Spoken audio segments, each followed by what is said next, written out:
Good afternoon. Today I'm talking about the cream renovatrice.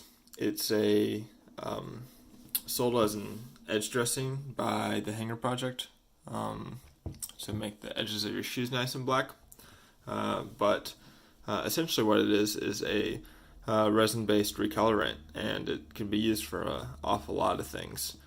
So, one thing that I've already tried it out on is my backpack. These patches were initially a very bright tan. You can kind of see right there what color it was.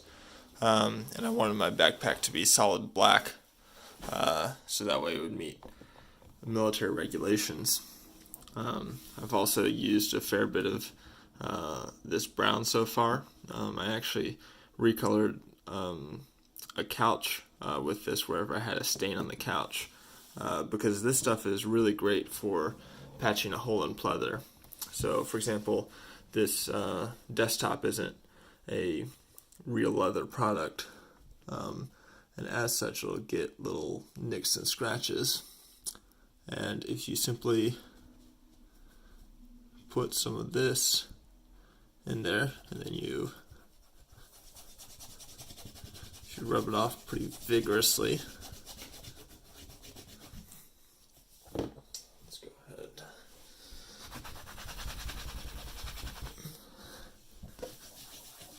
But you can see that definitely doesn't 100% fill in the scratch. You could put maybe several layers and it might fill it in. But really what you're looking for is that from several feet away, you've got an even black surface. It works even better on something like this.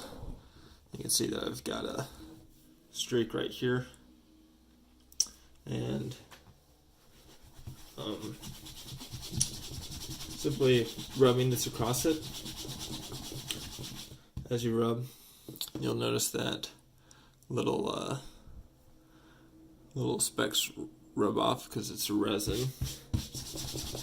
But that area that was white is now pretty much gone, unless you catch it in just the perfect light from this angle.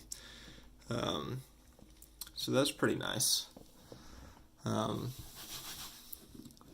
So I kind of use it in a whole lot of areas just to fix little dots and dings.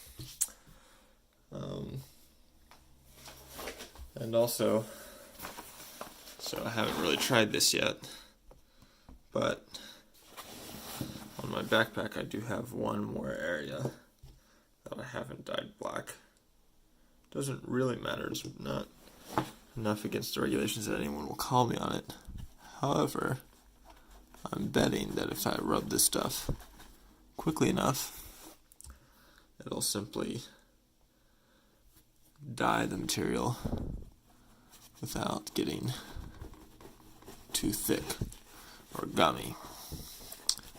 And I mean, this isn't exactly an incredibly high quality way to fix things.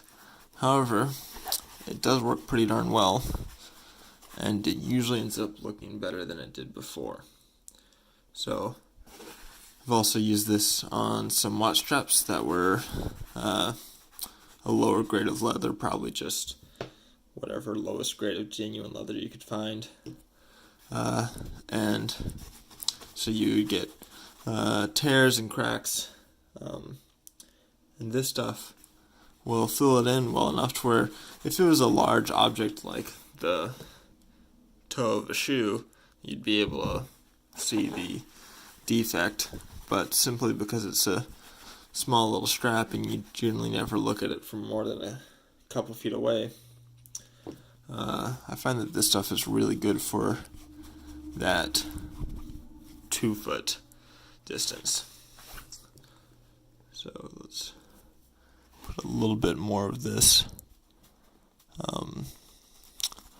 If you're trying to get into a deeper crack, then I recommend getting a small dot of it on your finger to where it sticks out a bit, and then by dabbing that you can kind of reach into a little bit deeper crevice, because really that's what you primarily just want to use this for, is a light recolorant, and then reaching into a crevice. So if we get these last couple specks of white, you can see that is a now dyed black JanSport logo, which is just kind of good for making this backpack as nondescript as possible. It's really nice because now I can put the backpack in the bottom of my car. It's totally unrecognizable. If you want just a recolorant that's a little less permanent on nicer products, then I recommend looking at the Canadian cream. It's also made by Saphir, and it's also sold on Kirby Allison's Hanger Project. But this is a pretty cool little product that I found a lot of uses for. Thank you, guys.